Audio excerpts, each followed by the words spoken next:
do believe we are heading into the game. It is going to be Warlock versus Warlock here in Game 1 of the third place match here at Tavern Takeover number 3.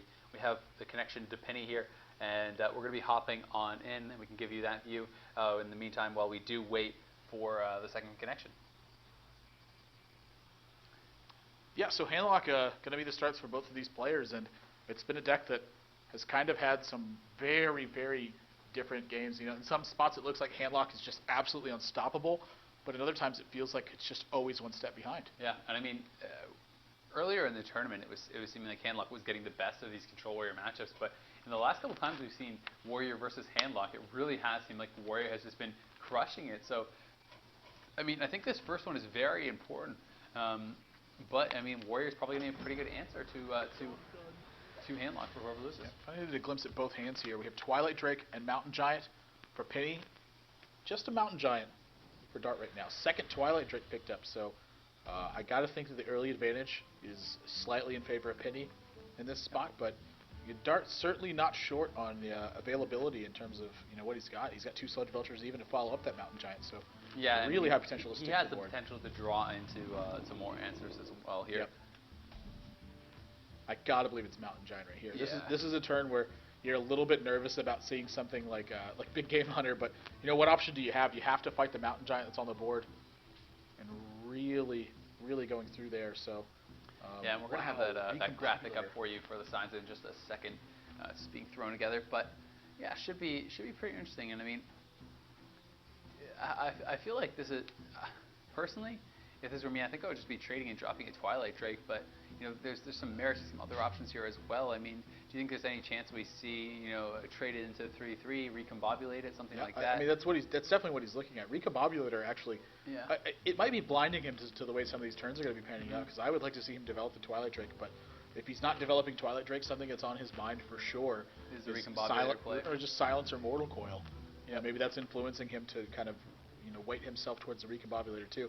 But he doesn't even have to play the Recombobulator. I think if he's going to attack this 3/3, I'd like to see him just play the Earth Ring Farce here instead. And then sometimes even when he attacks this 3/3, I'd like to just see him play a Twilight Drake. I think all of his options are kind of fine at this point. And when he attacks this Mountain Giant, he's trying to restrict his opponent's availability to something like Mortal Coil. You just run into the Drake and Mortal Coil and clean that up. Dart picks up a second Mountain Giant though, which is very important there. Yeah, this is a really big deal right now, because he was otherwise, kind of have to sit behind Sludge Belcher, but a little bit of extra damage on his board. But the life totals, I think they don't really matter too much right now. You don't want to get your opponent too low until you can actually outright kill him. So both of these guys, there's going to be damage swinging back and forth, but mostly they're going to be focused on getting control of the board and going from there. Yep, so he's going to trade in, take out that 3/3, and ooh, the Silence is drawn, but does he actually care to use it in this position? Because he didn't actually have the Mortal Coil or anything with it, so I don't know if it's actually even worth doing. I really don't think it is. I think I would rather just see him drop the Belcher and trade in. I mean, definitely don't want to put your opponent, into too low HP just yet. So attacking this Twilight Drake here, is better because it's forcing him to have like a Mortal Coil or something. Well, in a spot like this, maybe you don't want to activate Mortal Coil for your opponent. That's definitely a possibility. Dark Bomb also has to be a consideration. Yeah, and the second thing about this too is when this Lothar runs into this, he's got a 1/2 available now. So Defender of Argus could actually pick up the pieces and run right over this Lothar afterwards.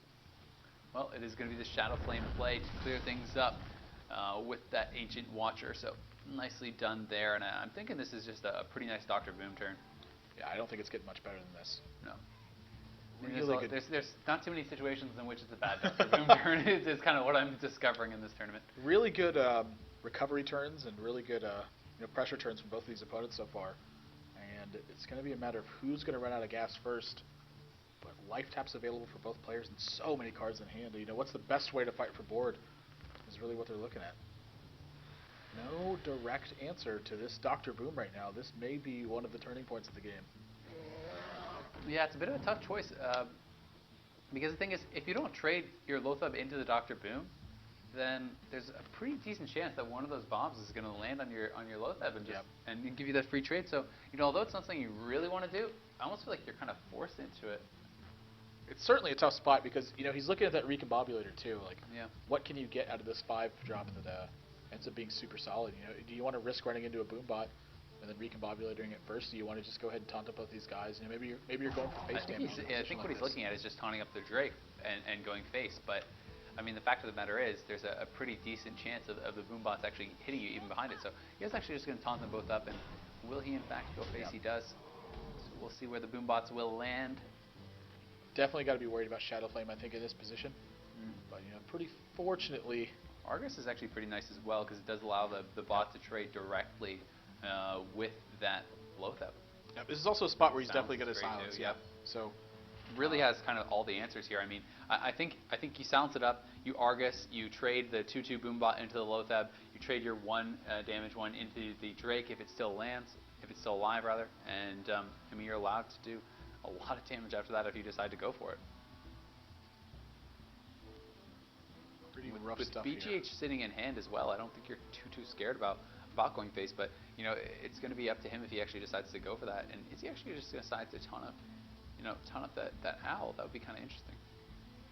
Okay, so it's going to be the owl. I kind of like taunting up this owl because it means you're not going to have to clear up this Sun Fury Protector every time.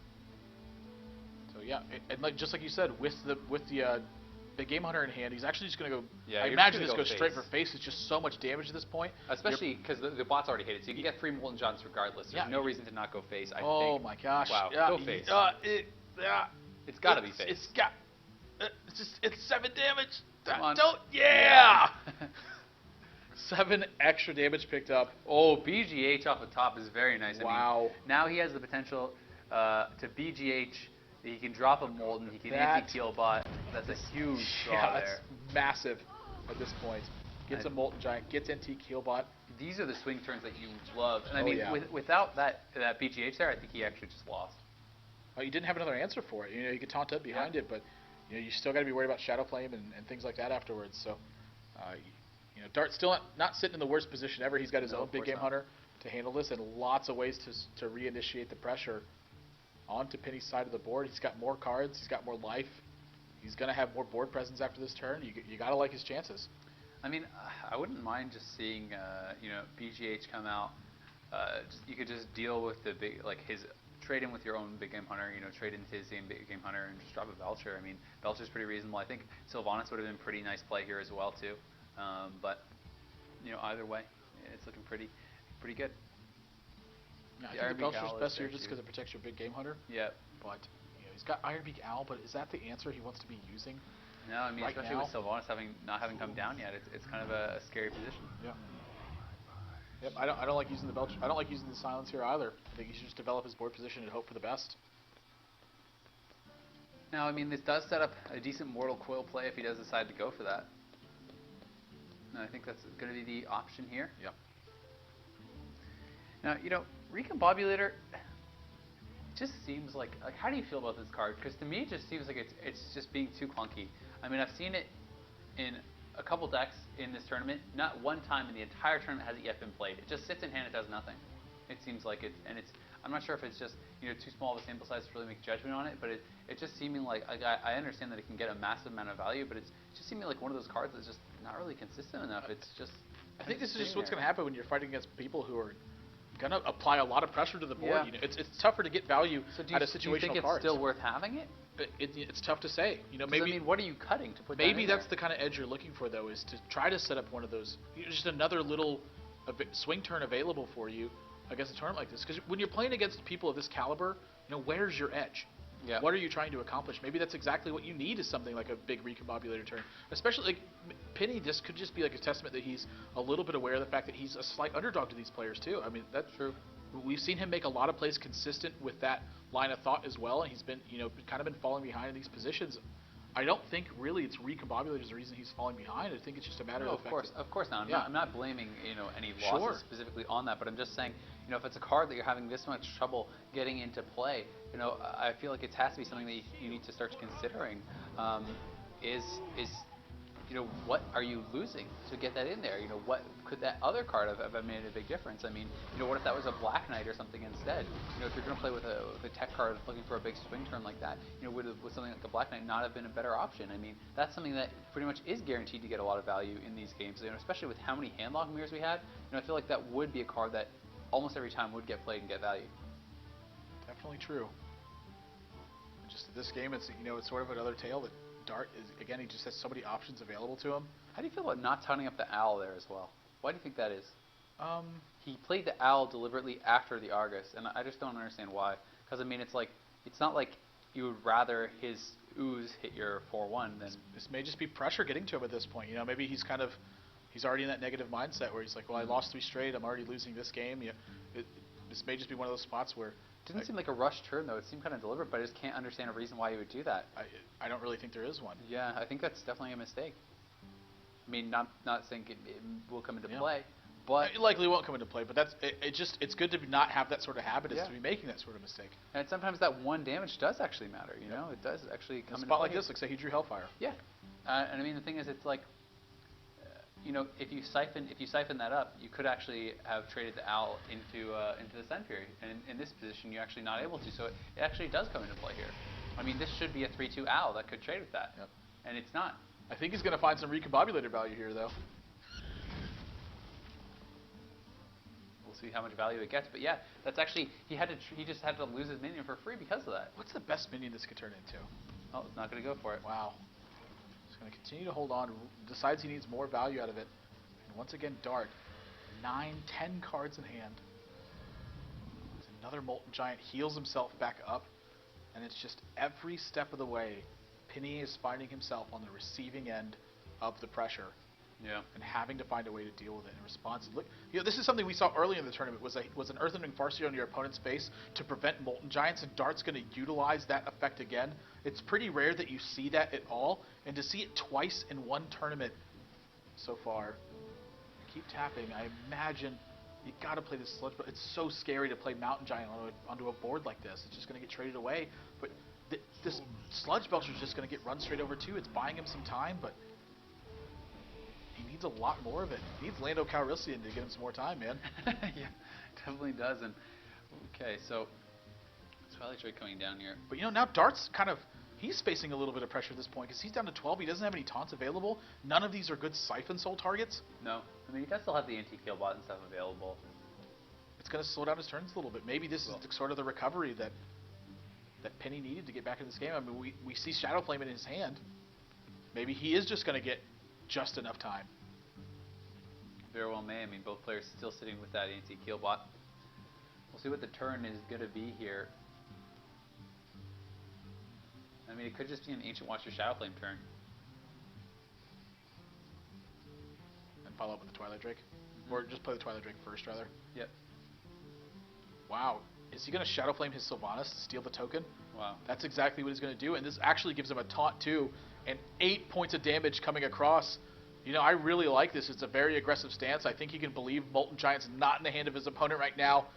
Penny down to just 6 points of health. Picks up Lord Jiraxxus. He has access to Anti-Healbot. But how does he deal with the 8/8 Molten Giant that's on the board right now? It's going to be tough. I mean, he's going to be down to 14 HP after he uses the hero power if he does decide to actually go with Jiraxxus, if he uses that weapon. So, I mean, trading into the Ooze, that'll put him at 14 HP.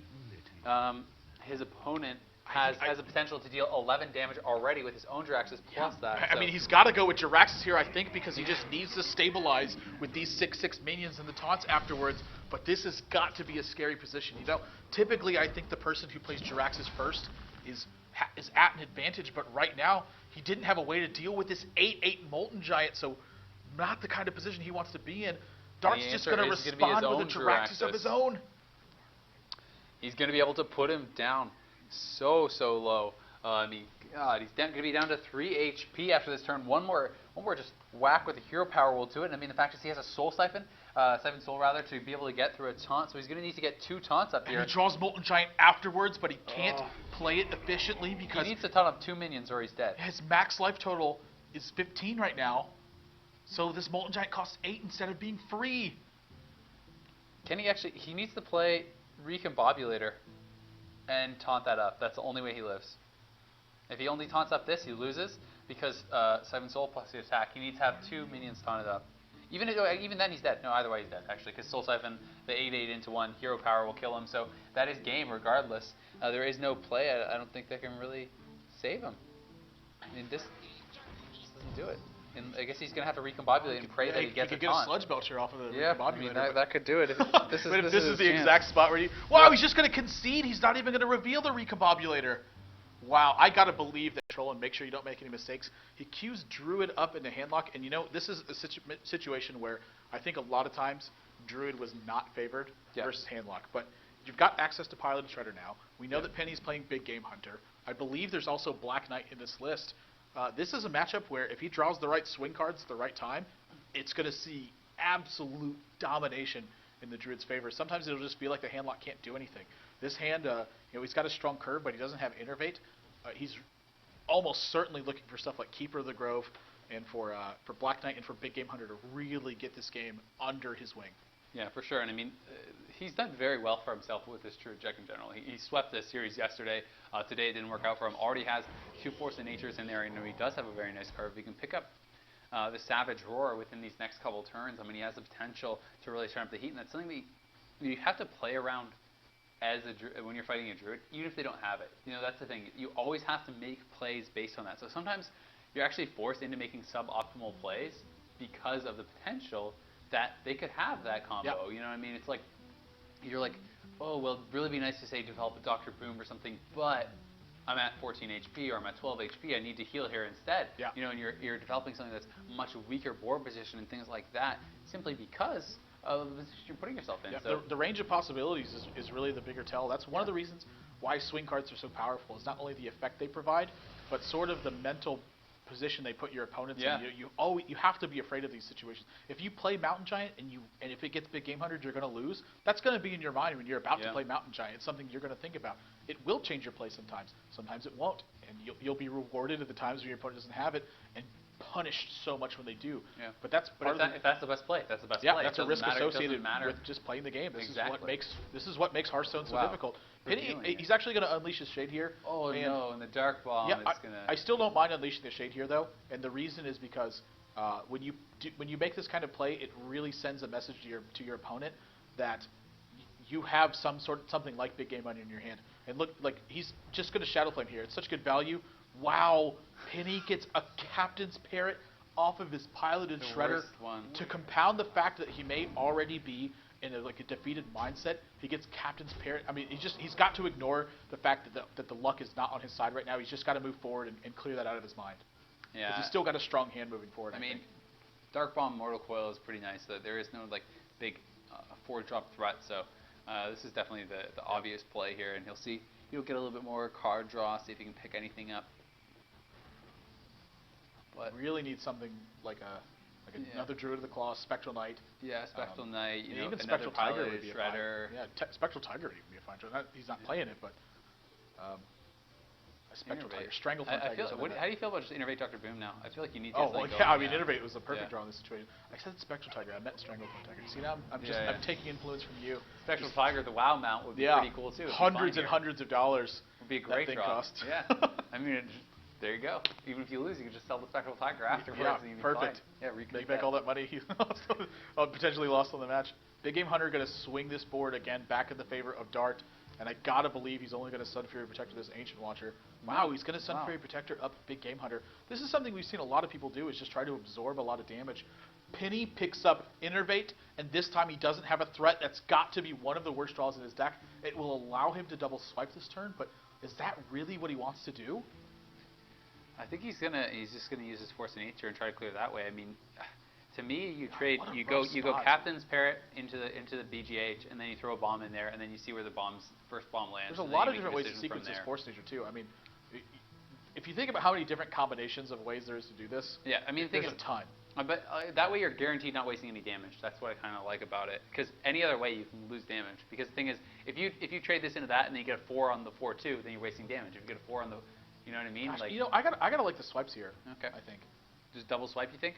Maybe not even double swipe, just single swipe and then let the boombots do some work. Yeah. I would prefer to keep my minions on the board, and the reason is just because Savage Roar. But I think this plays fine too. You know, he can still run a boombot in here. If the boombot gets lucky, he can move forward. He'll still keep a decent board presence. It looks like, gosh, you know, wow, he gets a 1 damage roll off the boombot here too, and a 2 damage roll off the second one. So well below average for those boombots. Yeah. And yields Dart initiative, but Dart's at 15. You know, this is a spot where he does have to be thinking about his life total. He's got one more turn before combo is without Innervate, so it's a natural combo. You know, this may be a turn where we see him play something like Antique Healbot instead of Mountain Giant. Maybe Life Tap coming out to pick up an extra card to reduce the cost of his Mountain Giant and you know, effectively use all his mana really well. This is a prime example of what you were talking about earlier, with how the range of cards, even when they're not present, affect the way a player is going to think. I wouldn't be surprised to see this here, though. But I mean, this he could actually win if he gets Savage Roar here. That's game. Yeah, I mean that's going to be lethal. So he did have 2 outs to just draw it straight away. Piloted Shredder's still not a bad pickup though. You know, at every stage of the way, a Savage Roar is going to be a frightening thought of a draw for Dart. So you know, I got to imagine that you know Antique Healbot's probably going to come out here, but this is going to be such a powerful turn though. I mean, he can tap. He could tap, have a free Molten Giant, and then heal up, or he could tap, have a free Molten Giant and Sludge Belcher. Yeah. If he Sludge Belchers, he's still in range of combo though, unless he takes out this Piloted Shredder. Yeah, right. So you know, it wouldn't surprise me to see him actually attack this Piloted Shredder. But if he attacks the Piloted Shredder, then what if he gets a Doomsayer off of that? You know, I mean, we've seen so many crazy situations happen, but these are things you got to think about. Yeah. Wow, if Pini draws Savage Roar, he's actually still got this game. Unless he attacks this Piloted Shredder and a bad minion summoned off of it. He needs a 2 power or less minion to be summoned off of that. Yeah, you could get like a Light Well or something like that. I mean, Yep. There are some cards. Let's see what the draw is. It's actually pretty important. So wow. And he draws Savage Roar. Pini is 1 damage off of lethal now. Can he Innervate and get the extra? Wait. With the hero power? Does that matter? No, so I don't think it matters. He can't divide the damage. He can't do 5 exactly. Maybe I lied to you. Maybe this is. No, he's got, because he can't kill the Sludge Belcher in 1 swing. He needed a 3 power minion to kill the first body of Sludge Belcher in 1 swing. I mean, I think he's just going to drop 1 Force of Nature now and maybe try to clear some things up. He could also just swipe, but there's another Belcher in hand here, and I mean that is rough, man. What's the percentage chance to get a 3 attack minion here? I mean, it has to be pretty high. That I don't know. I'd have to go specifically pretty high, though. calculate It's gotta be, that. you know, I'd say There's a lot of 3/2s, there's a lot of 2/3s, a lot of 1/1s. There's a couple 4 power minions.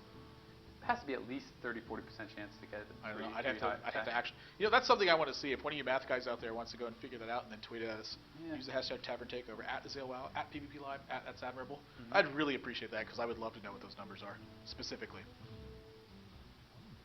Things like that, when you're already in a bit of a frustrated mindset, though, can really get to you.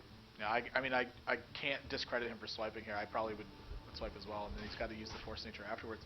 But this still kind of opens up his side of the board. You know, it forces Dart to have something.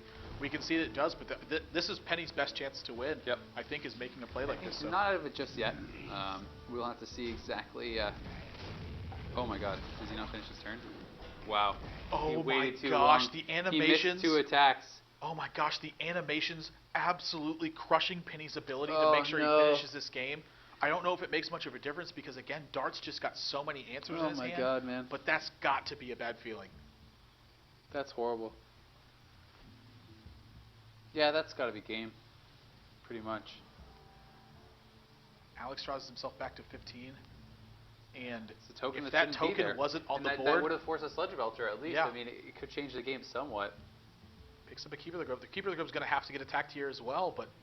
You know, I don't know. He's got no Innervates left, so he doesn't have a way to push that 15th final point of damage. And I think this is just exactly the kind of position he didn't need to be in. Dart's just going to swing this game completely out of his control. He's got 16 damage on the board, and he's got a Sludge Belcher and an Antique Healbot in his hand. Penny knows that this game is basically over at this point. It's just a matter of going through the motions. Pretty much got to be it. I mean, I just don't see any way he can come back now. The Antique Healbot going to come out. The Sludge Belcher going to come out. 16 damage. Going to go to the face, and I think this will be the concede for Pini. Already going to be down 2-0 against Dart here in this 3rd place match, and you can see under the pressure, Pini starting to crack a little bit. I mean, mistakes in the first game, mistakes in the second game didn't really come into play here, but still, it's things. You know, you can come to that decision. He's got to be decisive. So we are hopping into the game. We have the view here from Pini. Dart is in fact playing the Warlock. So although Dart is highlighted right now, it's actually Pini that is playing the Warrior, so don't get confused. I'm sure we'll get that fixed up for you guys. But it is, in fact, Dart up 2 games, playing the Handlock still. Pini going to be the one playing this controlled Warrior. And this is going to be... Oh what we have going on here. Yep, really strong start here too from Pini. He's already got a shield slam. He's already got an execute. He's got a couple of minions to make sure he gets the ball rolling here. You know, it doesn't seem like very much, but Cruel Taskmaster and Armor Smiths that can start to threaten something like a giant or a Twilight Drake. Certainly can, and picking up the Ragnaros. Alright, he's going to be armoring up here, and I mean, keeping that armor total high is so important for the shield slam. I mean, the hero power, you know, when you're deciding to use it, really is very important. Still trying to get this feed up on Dart's side of the board. We'll have it for you as quickly as we can. Until then, we're going to be working off the range of plays available. So something that he definitely doesn't want to see right now is a Mountain Giant or a Twilight Drake, even though he's got some potential answers to him. Does have the execute, but yeah, you definitely are hoping your opponent doesn't have them. This is actually this is kind of a big threat too, because he picks up Fiery War Axe. I was just about to say he didn't have a weapon. It's relieved to see that. I mean, definitely could have dealt with it with Cruel Task, you know, but you would have to give up the Armor Smith there. So this is definitely, you know, the much nicer play. So as soon as Dart does invite us up, we will have that feed live for you guys. But in the meantime, we're just watching from Pini's perspective. If you're just now tuning in, this is the third place match, best of 7 here. And it is a 2-0 lead already for Dart. He's already taken out 2 of the decks here for Pini. So Pini not only has to, you know, win here, he's got to win potentially 4 of the next 5 games. Yeah, it's a lot of games he's got to win. And Sludge Belcher, this start's been a little bit problematic for him actually.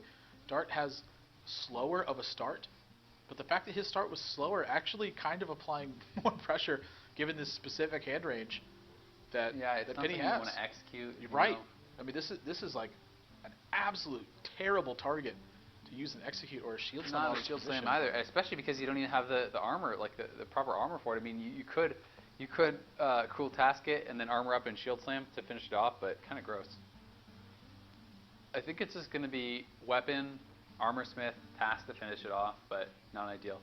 You could just use 2 Cruel Taskmasters on the Belcher too. True. But you know, do you really want to give up both the activators? Wow. Yeah, he's not what I thought. He's not gonna give up his.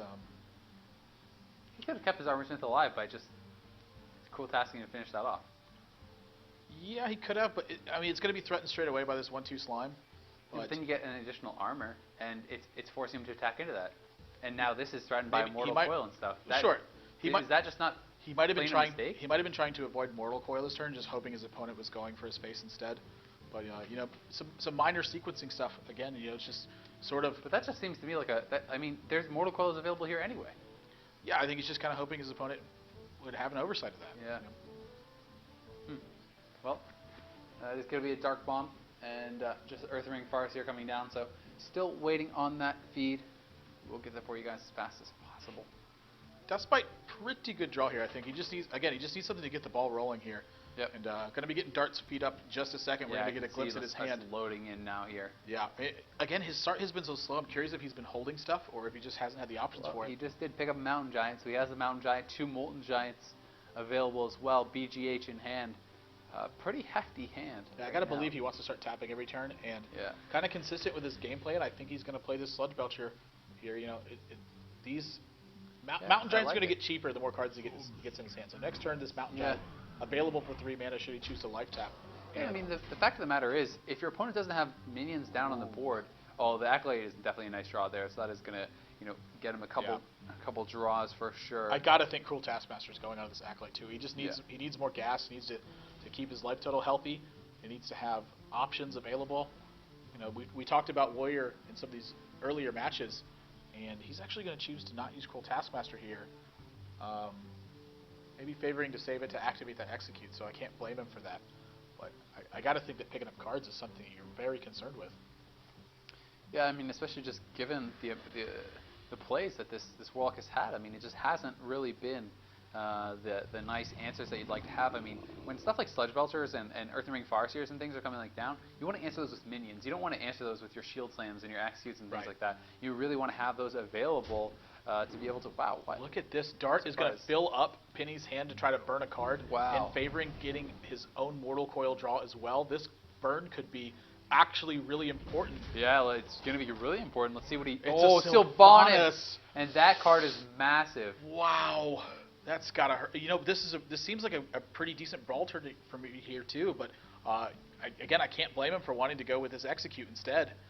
It's just he's got to this will help him develop too. You know, you get the Lothep down. Maybe he can save Brawl for a better turn. The fact that he lost that Sylvanas, maybe he feels like he needs to get a little bit extra value out of that later. I mean, we've seen how much value that card can have. It's yeah. been just so He still had the coin in his hand too. You know, if that Sylvanas didn't get burned, there was a potential for Brawl and Sylvanas in the same turn to be played.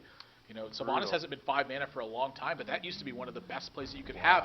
Dart's going to go on the aggressive with Alexstrasza and press the issue onto his opponent right now. He doesn't have Burst available in his hand, but you got to feel like this 8/8's just a big problem. This may have to be a Ragnaros turn. There's no answer to it. Yeah, I mean, if he drops the Rag and he loses the 50-50, that could just straight up put him in a position where he's not going to be able to come back from. It's going to be huge. I mean, with Dr. Boom could follow it up. He's going to have to roll the dice with Ragnaros. He needs this hit right now. It is so important. This might be the turn that Pini needs to get himself back into this game because everything has gone well for Dart. It hits the Alexstrasza. My gosh, what an important turn. But Dart's got access to Mountain Giant and Shadow Flame to clear this board position out. He's going to yield initiative to his opponent, but what do you feel about just the BGH here instead? Well, if he he could BGH Shadow Flame, he could Mountain Giant Shadow Flame, but I think if you're going to Shadow Flame here, you want the BGH into your hand to help shore up the potential threats that are coming out, because when you see this Ragnaros, I just don't think he's going to actually Shadow Flame, but he may. Let's see. He's just going to BGH instead. Yep, let's see if he does decide to Shadow Flame, but I don't think it's going to be a Shadow Flame. I think he may just taunt up here or just tap and end the turn. Yep, I think he's going to taunt up both these minions. You know, it's been very consistently taunting up both, just valuing the extra. There's the tap. So he may taunt up with the Sun Fury, yep. So Sun Fury, again, very consistent in his gameplay. He's been taunting up both, but this is a spot where I think I'd like to see him taunt up only this big Game Hunter. That's exactly what he's going to do. So Lothep in check for the moment. There's Fiery War Axe and Shield Slam in hand. Picks up a Shield Maiden, so he's able to deal with the Mountain Giant now. That Ragnaros hit may have been the swinging point for Pini.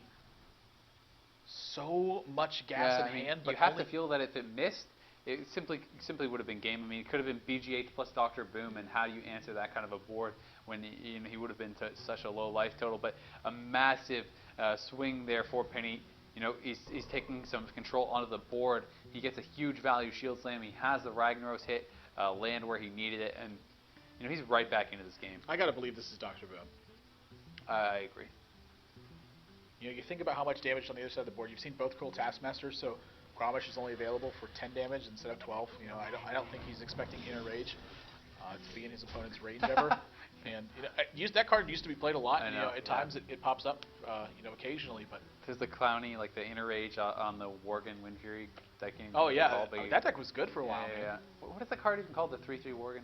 Raging Worgen. Raging Worgen. There you go. Kranich actually, he took out Kalento with that exact deck. It was solid. And I mean, you could play it with, with I can't even remember some of these cards because they're never played. It's like the 2/3 that gives all your other minions charge and things like that. You play actual charge because it's supposed to attack now. Yeah, exactly. So you just go for it. Yep.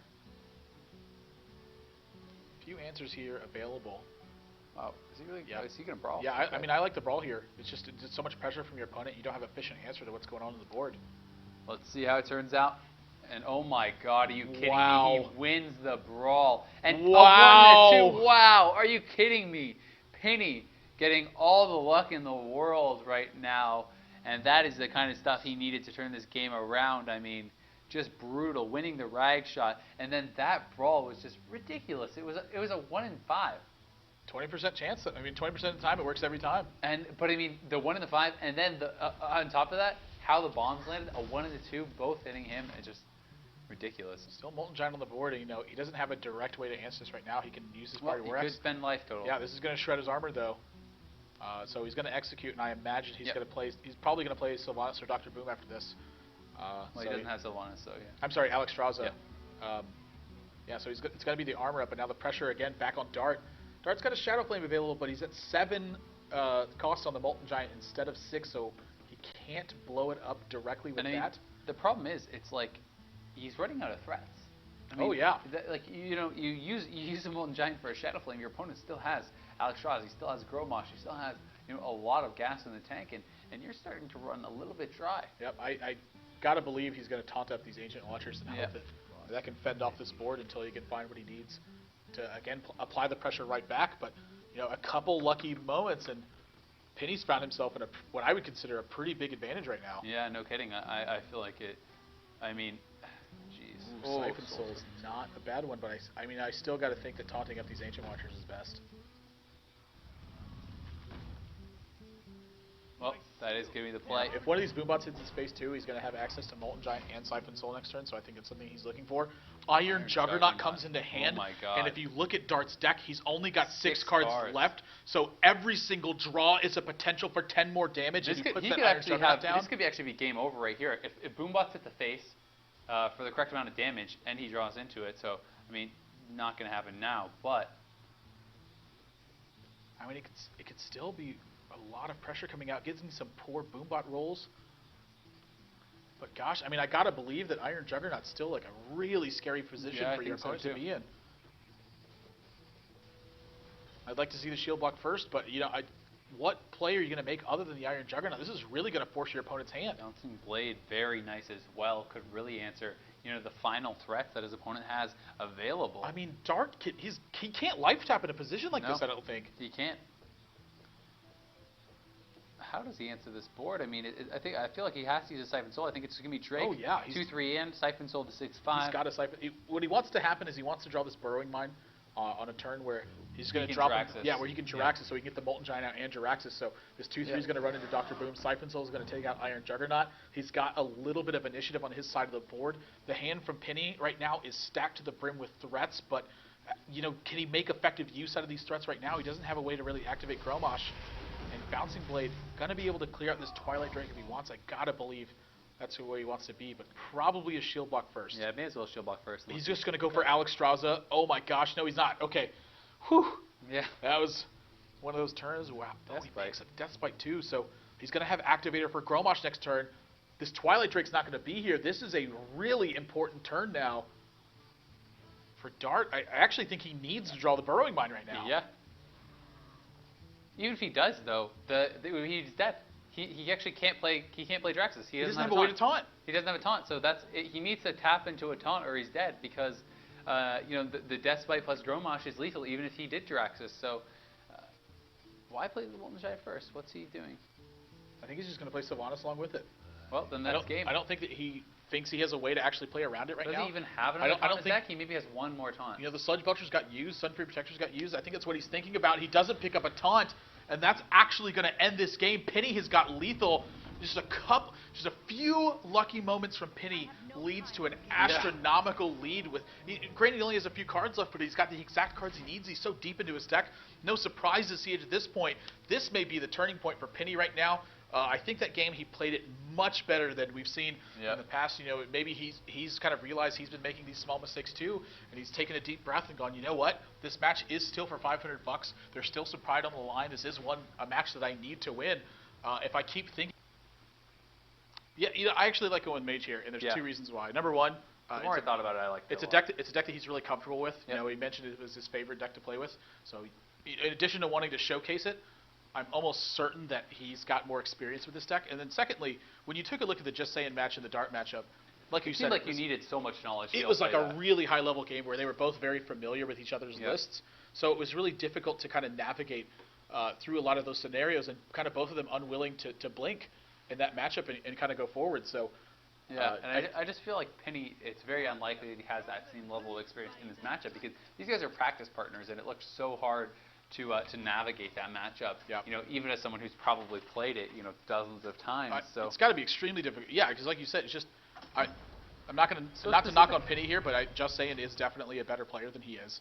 And just in that situation, it's like he had so much experience, and it was still a struggle for him. Yeah. So with this matchup, it was something that we traditionally thought was a lot worse of a matchup for Mage than we thought it was. But this isn't like a typical Freeze Mage deck, again, where you're trying to end the game in one turn with Alex Strauza and Pyroblast. You're trying to grind your opponent into the game and get a lot of repetitive damage and get a lot of value out of things like Duplicate, and really forcing your opponent into a spot where they don't have the option other than to like kill Sylvanas and give you two of them. And that's a spot where I feel like Pini's going to feel a lot of pressure. Probably, I mean, it's difficult to exercise the discipline that Just Saying did in that matchup. So I got to draw was actually really big off the Arcane Intellect. He has a Duplicate setup. He could drop the Mountain Giant into that. I mean, he doesn't want to give extra draws, so I guess that's going to be the decision. Yep. He's going to drop the Mountain Giant next This turn. is a testament to how long of a game that he intends to play. Is that he wants to choke out every single potential for Pini to draw extra cards, because, like you said, with a duplicated Mountain Giant, it is so hard. That's such a high value Yeah, duplicate. If he it's can so get hard. that, that's massive. Yeah, so he's just trying to choke out every possible decision here, and Pini just going to be forced to develop with Harrison Jones and hope that this is going to be enough. But I gotta believe this Mountain Giant is already a ton of pressure for Pini to have to deal with. He's actually going to go with Sylvanas here. And I think the reason he's doing that also is because if he played the Mountain Giant, he would have actually burned a card had that been duplicated. So this is definitely a card that you don't really want to get duplicated. Yep. Plus, it allows him to not burn a card by playing that coin. He could have used the coin, but he's going to favor developing his board position. And this also is going to reduce the cost of Mountain Giant by a lot still. Ouch. So I mean, Pini's just going to run straight into it. Double Sylvanas is rough. Play his own Sylvanas. He has polys though. He has the answers. There's so many options available for Dart, and this seemed to be like over and over again. This is a trend in games: is the player who has more options is the player who's been ahead. I think this is a clear poly because he doesn't have silences in this deck, and I mean the fact that you already got 2 Sylvanases from your opponent. Look at all the options in his hand. I mean, he has the Alexstrasza, he has his Archmage Antonidas, he has the Mountain Giant, the double Sylvanas. The Sylvanases are going to be so tough for his opponent to answer, and going forward, there's not really much you want to poly more than that. Yep. Flame oh my Cannon, gosh, he picks really up Flame nice. Cannon too, so this is a perfect answer Mountain to the Giant, Shield Flame Maiden. Cannon, Hero Power. Wow. Ouch. Really utilizing Flame Cannon in this matchup. I have to say, I underestimated it originally, but with so many 5/5s being played on a Warrior right now, this makes a ton of sense. Yeah, of course. I mean, in conjunction with the Hero Power, it's an easy clear for... Picks up Bouncing Blades, so now he has nice. the option to either execute or use Bouncing Blades. It looks like he's going to favor development. And I think that's actually smart because he's, when you take into consideration the fact that there could be, a double Molten Giant turn or something like that, you could get insane value. That could be the turnaround that you're looking for. I agree with that. Just going to choose to get 3 points of damage in here. Ragnaros comes into hand. Look at this hand. I mean, like, what is best and why? He's just going to go for Ragnaros, and like even if this dies, he just doesn't care. He has so much stuff. My gosh. It just goes straight for face. It shreds armor. Goodness gracious. That Acolyte has got to be a great draw right now. Yeah. What if he just risked Bouncing Blades right here too, and it just kills the Ragnaros, and he draws 2 cards? Cruel Taskmaster just I mean, you could slips also, under you could each also blade. just trade it in and then Bouncing Blades. Yeah. I think that may be the call. Do you play the Acolyte first? I'd play the Acolyte first. It would be risky. Yeah. Well, you can just attack the Ragnaros afterwards. True. So 6 points of damage available from that. He's just going to go with a safe bet, pick up his extra card draw. Been setting himself up for that triple draw with the Death Rattle next turn. He's getting low on cards though. Yeah, he's getting very low on cards, and his opponent is not. I think this is just a pretty nice Sylvanas turn. You can also Explosive Sheep. Yep. He's going to go for Alexstrasza though. He's taking an aggressive route. I mean, his hand is so good. It's like, why wouldn't he almost? Yeah, it's true. I mean, and the thing is, he's not going to really get. There's not going to be a turn where it's going to get more damage done. It's a guaranteed 11 damage. I like this play. So it's very aggressive stance. He's putting his opponent down to 15 HP already with a big threat on the board. Is he going to draw into an easy answer? He's not. So, I mean, the fact of the matter is, he's going to have to take the damage to the face. He's got one more card draw, though. Yeah, it's true. What if he plays Dr. Boom and then uses the... in hopes that he rolls right on the Dr. Boom bots after this Death Spite sweeps him out? You could, but it's definitely potential. He's just going to favor his card He's going to go for the triple draw. He feels like he just needs to get something done here instead. I feel like you almost, I don't know, if you pay the life. It's so much, though. I mean, oh my god, I can't believe he's actually going to do that. But maybe you can't feel comfortable going this slow, but I mean, maybe it's just his only option. You can't rely on a card draw, can you? No, true. Oh my gosh. He actually would have picked it up too, so he's going to Alex himself, but that's a lot of damage also on your opponent now. Not so much at this point, though. He is only at 21, so... pretty well handled. I think this is a tough turn to navigate, and I think Pini, came out pretty reasonably, but Sylvanas really going to start to show some value here. He does have to start being worried about Grommash and stuff, so he's going to have to develop the Ice Block. I mean, he could just Polymorph here, too. I think Poly was just totally fine. Yeah. I imagine he wants to save the Ice Block so he can drop Archmage and Ice Block in the same turn. Well, if he Hero Power is going to ping. He must be taunting up then. Yep, he's going to taunt up. This is a really solid line of play, too. It's just one of those spots where there's been so much removal used, and you kind of saw your opponent kind of going to the ends of the earth to fix this. So he's going to roll the dice with this Dr. Boom, and I think it's just what he's got to do to get things done. He's going to hope it takes one of these boom bots. Oh, and it does. gosh. That's another important 50-50 that Pini has picked up. Been very apologetic when the RNG's gone his way, though. So What a nice guy. Yep. Down to 13, but a massive board lead at this point. And if I mean, you have to say Pini has really had some good rolls in these games. I mean, you know, the 1 in 5 brawl, the 50-50 rag shot, another 50-50 here on the steal, all of which could have ended his tournament run. Some tough decisions to make now. Explosive Sheep, definitely not a bad option here. You know, you could just simply trade into the Alex and then Explosive Sheep, could poly here. So definitely some choices to be made. And I mean, he's certainly not out of it just yet. So pretty solid clear here. I feel like it's going to be Explosive Sheep This for sure. This boombot is. Wow. Whoa. This boombot for sure is going to be Alex Strauzer, right? Yeah, it should. Yeah, he should just play the sheep first too, because sometimes this boombot's going to hit his opponent's boombot, and then that boombot will hit the sheep. Yeah. Yeah. A little bit of the sequencing. You know, sometimes he's going to get Ice Block developed there, albeit a pretty low percent chance, but some percent's better than no percent. Of course. So really important turn for Pini to start stabilizing here. Got a few answers in his hand. Got a nice board presence. Dart not out of answers yet though. No, certainly not. But I mean, this is a turn where he's got to be thinking about Gromish again. Yeah. And it's looking like it's going to be the Anti-Ice Ice Block. Will pick up a Fireball from that. Does have the answer, but we'll have to pay the life total to get it. Unless he wants to just simply attack in trade and... You just slam brawl. Yeah, I agree with paying the life here. I think you got to. You just have to keep pressure on at this point. You're going to run out if you don't. It's going to be the Iron Juggernaut, which does put on some additional pressure. Could come into play big time. I mean, this is definitely something that could be going to the fatigue battle. Yeah, Ice Block's not going to protect you from the burrowing mine.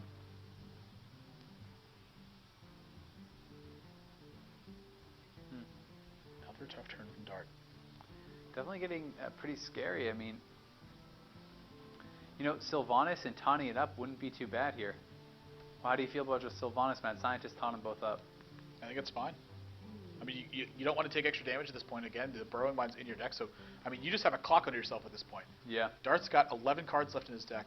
I like Sylvanas and Mad Scientist and taunting them up. Molten Giant, if he goes Molten Giant, then you're not going to get the Sylvanas out. And I feel like the Sylvanas really does threaten your opponent a lot more. It makes it kind of a harder choice, but we'll see. Could go for the Mad Scientist and. He's going to hope the Sludge Belcher is just enough. He's going to get the bad news. There is a big game hunter. There's also Ragnaros available. Oh, jeez. But this is just so much pressure he's facing down. This Mad Scientist is not going anywhere this turn either, so potential to also draw a secret. Yeah, I have to feel like it would have been much better to go with Sylvanas, because there's no silences in this deck. It would have been a better answer. I mean, it makes it so much scarier for your opponent to attack into that. It's a duplicate, but he doesn't have a way to actually start ending this game, so wow, where do you go? He doesn't have, there's no more secrets left in this deck, actually. This Mad Scientist is just a 2/2. Yeah. Gonna have to Fireball just Iron Juggernaut. Well, He's behind an yeah, Ice pretty Block, bad, but again, I mean, Burrowing Mine could just kill him this next turn. Yeah, and the fact of the matter is, he's getting so much armor from this Armor Smith, and Yeah. I really do think that it was actually a mistake to not go with the Sylvanas on the previous turn. He would have gotten a good steal no matter what it was. It would have been something. Wow, I can't believe he's not going for Ragnaros in this position. That would immediately end the game from the Burrowing Mine. Either way, it just looks like it's pretty much done here. I think this is he's got to actually risk it to the Arcane Int too. Oh jeez. Doesn't draw it, and Flame Cannon's not enough to take out this Lothar, but he's just so far behind at this point. Ice Block's going to get popped. Burrowing Mine's in his deck. He doesn't have any pressure out, and there's no sign of lethal on his side of the board. Yep, this is going to be Ice Block popped here, and Pini is just way too high in HP. I don't see any way that Dark can come back, and it's looking like that. It's going to be that. Well played is called. Pini takes another game. It's all going to be tied up now. It's going to be forced into the Warrior Mirror here. I mean, this could be the end of the game if that no, it's not going to be drawn yet. Every single draw, I'm so nervous for him. It's just going to explode in his face. He needs to win this 50-50, and then he needs the Ragnaros to hit the sled belt. Oh gosh, he's he not misses gonna it. win it. Yep, Dart's just going to concede. He's got no gas left, and all of the pressure is in favor of Pini. Yep. It's tied up 2-2 now.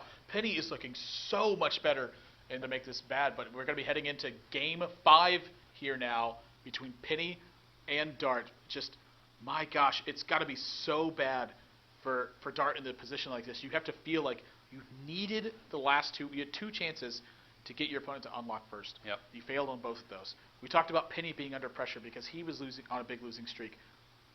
Dart's got to be feeling that same thing right now. Yep, and we are just rebooting our other spectator client, trying to get connected in here with Dart, and we'll have that for you shortly as soon as he does invite us up. But yeah, Dart, he did lose 2 chances already. He has a third, though. He's not out of it just yet. Certainly has a great shot at still winning the series. We are just tied. Let's not kid ourselves. It's nothing too crazy going on here. So, Dart, he's got to win this one, though. He really, really, really wants to be the one to force his opponent to unlock first. And I'm guessing that's a death light coming out with the coin coming down. It will be. So he will be able to clear up his armor smith. And, I mean, Harrison Jones can't be developed this turn. So, yep, that is something going for him. Yeah, if he's got Acolyte or something like that in his hand, he's almost guaranteed to get some value out of it. And now, Pini going to do the same thing. He's going to set up his own death bite. This always feigns Acolyte to the other players. So they have to be thinking about how to proactively develop in a situation like that. It's not going to be Acolyte this turn. And that probably means, it's not going to be used. So Harrison most certainly going to come down here. And Pini off to a better start once again. Certainly is. Presence on the board is usually worth more than cards in hand, especially I think in this Warrior matchup. Certainly. When you can get that repetitive damage, you can keep armor shredded. You're going to keep your opponent from being able to easily shield slam stuff. They'll have to use something in combination with it. So when they get a development turn on the same time that they can shield slam, that's one of the reasons why Shield Maiden is so good in a matchup like this. But it's also really good just in a position like this where Pini can develop Shield Maiden. He's at a very comfortable armor total for shield slams moving forward. He even picks up Acolyte. He could just use Acolyte here if he wanted to. I imagine he's got to go with Shield Maiden, though. It's just so much presence on the board. He wants to continue shredding that armor, like he said. Just threaten your opponent. Force him to have that answer. And we are now loading into Dart's side of things. Finally, so we will be able to get a peek at his side of the game. And taking a look, he has Whirlwind. He has 2 executes in hand. He's got the Taskmaster. A Brawl, Sylvanas, Alexstrasza. He's got, a pretty solid hand here. And, a lot of what the Weird Mirror comes down to is piecing together your Alexstrasza with the Grommash. That's kind of your combo that you go for to kill people off. And he's going to start to drop. Yeah, this is a really big advantage over to Pini right now, I have to say. Using a Shield Slam in a position like that, you can't be happy about it. No. Just not a ton of value. He had to use, like you said, he had to use Cruel Taskmaster and he had to use Shield Slam. Yeah. Acolyte, not too good. I imagine that's probably going to be held for a turn or so. He probably wants to couple that with a Whirlwind and an Execute. Dropping the Sylvanas doesn't feel very nice either. That's the thing. It's like you don't really want to drop it into an empty board, so it's looking like it will be the Acolyte, but, Yeah, he's going to Whirlwind straight away, too. He just wants the extra cards. Yeah, that to me shows a little bit of desperation. And wow, he's that's going a to go for really the triple strong draw right now. Yeah. So it does pay off for him, I would say. Yeah, missing a couple points of armor, but this isn't a board where you're really thrilled to deal with any of these minions. He has the slam he can drop, but oh, he can't drop slam right now. It's going to kill one of these minions. Yeah. If you play Lothab here, it's just going to die. Your opponent's going to get a 3rd card off the Acolyte. If you play Sylvanas, you're in the same boat. Yeah. Still, if you're going to play Sylvanas, I almost feel like you want to slam, so that maybe has to have something else. But there's not really. I feel like he's looking at the slam, so it could just be slam Lothab. He's going to slam himself. Pick up the extra. Pick up the extra card. Yep. Slam the face. It's lethal. Yep. Especially with Shield Slam, man. These warriors, they get the 30 armor, one-shot I know, you. man. Yeah. Why doesn't he just execute his opponent? Yeah, I don't know. That's it's a real just question. A huge error here. Really. Twitch chat always spots that one. I know. He's at 23. Execute. Simple. All right, so I'm guessing it's just going to be a Lothab. But, wow. He's going to deny an extra card. This means he feels really comfortable with the lead he has, and he just wants to apply pressure. executing an acolyte? I mean, that's got to be the thought process he has, Do right? you agree with that? I really don't. I mean, I'm not saying I agree with it. I'm just. No, I know. I'm saying I know, he's got to but be I'm thinking asking this you. way. Yeah, no. I mean, I would almost never execute an acolyte in that position. And I mean, it's already drawn 2 cards. It's like he just gave him a 3rd card draw by executing an acolyte. I think that's I don't like that. I don't really have anything else to say about that. I don't like that. Yeah, I don't like this. I don't like it either, Azale. Thank you. Dr. Boom for sure going to come in, shield slam. You know, in this position, we talked about shield slamming Shield Maiden earlier and how he didn't feel very good about it. But in this spot, he's got so much development and board presence, he doesn't feel nearly as bad about doing it. But Brawl's in the hand for Dart. I mean, I got to believe Brawl's is going to be the answer here. Yeah, I think you're not going to get a better chance at a Brawl, and he's praying one of those bombs is going to win. It could be key. I mean, we've had some great luck on the Brawls for Pini. Is it going to come back to him? And he does win it. So, tit for tat, I mean, he wins the Brawl. His opponent got lucky in a couple, and now, you know, fair is fair. Only picking up 1 damage on the Boombot, too. You know? Every point of armor matters. And I think he's going to just probably pick this off. I mean, I don't know. I think you go for the armor shred. You know, it looks like you're going to play Baron Geddon next turn anyway. Yeah. It's kind of scary though, you know, because if you play a Baron Geddon into that, and you know, hits for 4 or something, kind of sucks. It's a risk you kind of got to take sometimes. True. Well, it certainly should have been drawing a card first here if he's going to do that. Yeah, of course. You know, again, really quick and confident play. You know, this is something else that he needs to happen too. Is when he's on a winning streak, when he's been playing more confidently, is not to let that get a hold of your emotions either. You know, you want to still be playing concisely and making sure that you're maximizing. I feel like this is a good Alex Straw's turn. Oh yeah, I mean this is.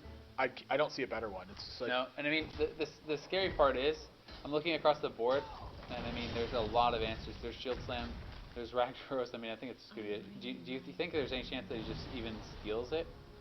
I think there's a chance he steals it, but I think Sylvanas is probably just better played as a development piece. He's, oh my gosh, I thought he was just going to roll the dice on it. Yeah, I mean, he won it last. No value going to be gained on Alex Strauss in this game, it looks like, from Pini, but he's got a lot of presence on the board, and man, Dart is going to have to do something about this. Shield Slam is not going to be enough to take out Ragnaros this turn. That's so brutal. I mean, you just take the risk with Sylvanas this turn? Oh, he can steal Ragnaros. Wait a minute. Yeah. He just shield blocks a Shield great block, draw. Shield Slam, Oh my gosh. That is huge. That's so important. I mean, he's going to be able to steal it right away. His opponent doesn't actually have an activation for execute. This could be a game-changing play here. Oh my gosh. Such a big steal there. Thanks called out by Dart. Wow. Ragnaros going straight to the face, off the top turnbuckle, high-risk maneuver. Big. Okay, he's probably just, he's got to draw. I mean, Sylvanas is going to come down this turn, I imagine, but is he going to pick up a shield has some sort of a bouncing blade. Wow. Wow, what full a draw. value. Holy moly. Oh my gosh. Power of that card, man. Dart is down to just Baron Geddon, Sludge Belcher, Big Game Hunter, and no way to activate these 2 executes that are in his hand. Brutal. That was such a big draw there. I mean, you got to go for Baron Geddon. You just need you need something on the board to get things rolling. Certainly. No direct answer on the other side of the board. And he picks up Iron Juggernaut. Kind of like just, you know, putting... I like Shield Maiden or Iron Juggernaut right now. I'm not a big fan of Sylvanas unless he's going to execute his own Sylvanas, which he can't do. We all know that. Yeah. Yeah, I mean, it's yeah, I kind of would just prefer a Shield Maiden or something like that to challenge it. Or, you know, the Iron Juggernaut really put on the pressure. Your opponent only has 19 total life. You know, he's concerned. When he plays the Sylvanas here instead of the Shield Maiden, it shows that he is a little bit concerned about his life. You know, maybe he just wants this to act as a 5/5 taunt. Which is exactly what's going to happen. Sludge Belcher's going to come down. There's no way this Harrison's getting played. Not only does he need additional card draws, but weapons are still a threat at this point. I believe he has gone through... Oh, Fiery Aurochs could actually be equipped here. So we'll see. Can they get the mine active? Does he actually hit with this? I think he might actually... There's a chance he just saves it to kill the Pokemon after. I think it's exactly what he's going to do, too. So, wow.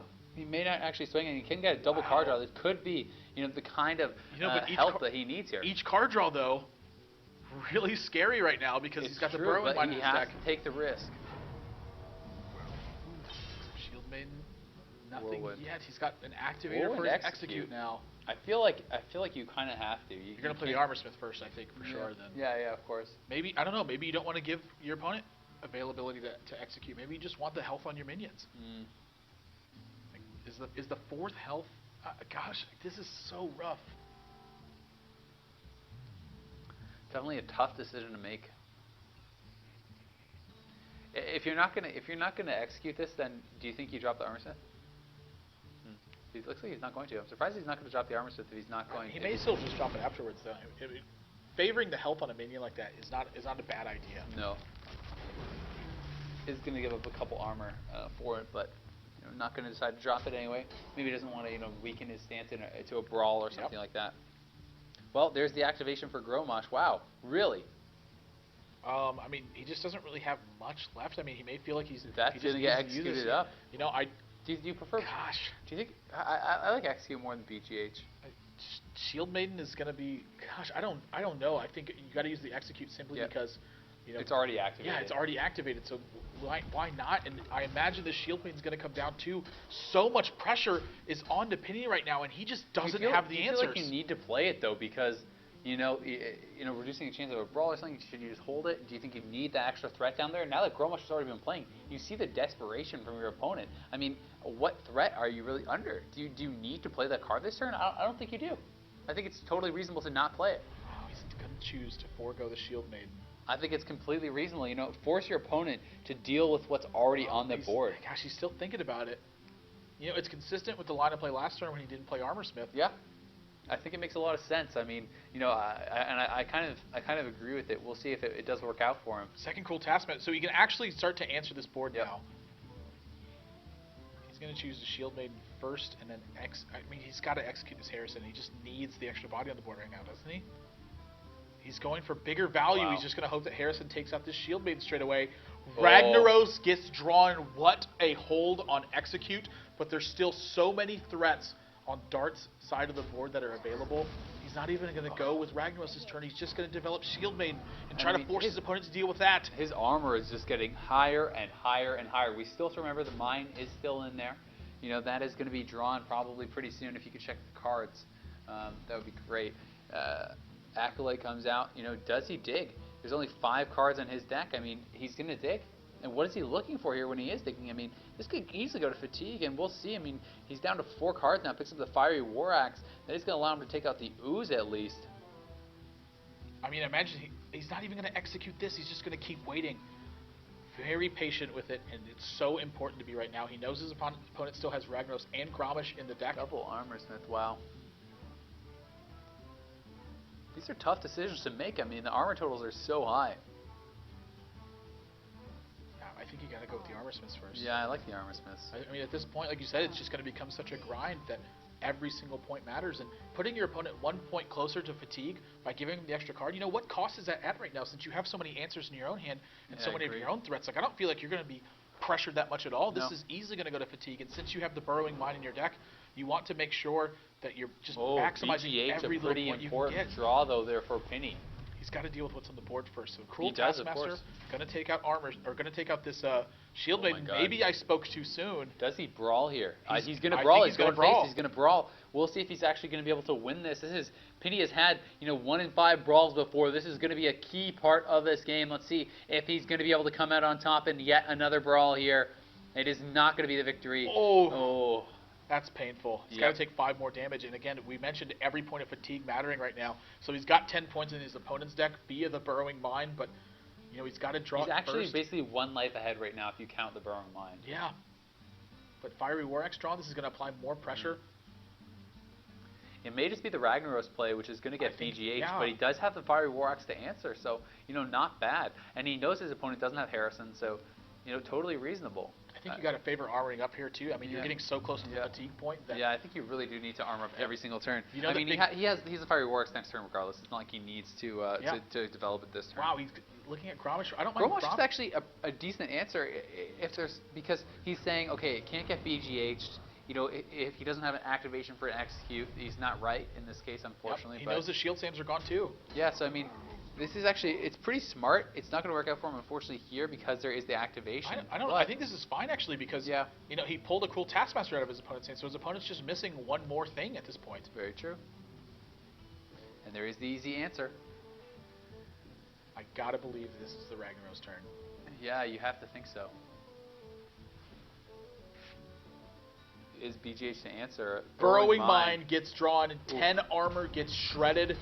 He's still at a comfortable life total. I don't think this Acolyte is one of the worst cards. Yeah, I don't think this is getting played at all, but his turn is already pretty much, in my opinion, set in stone with the Fiery War Axe and the Ragnaros. I mean, you just want the extra damage at this point.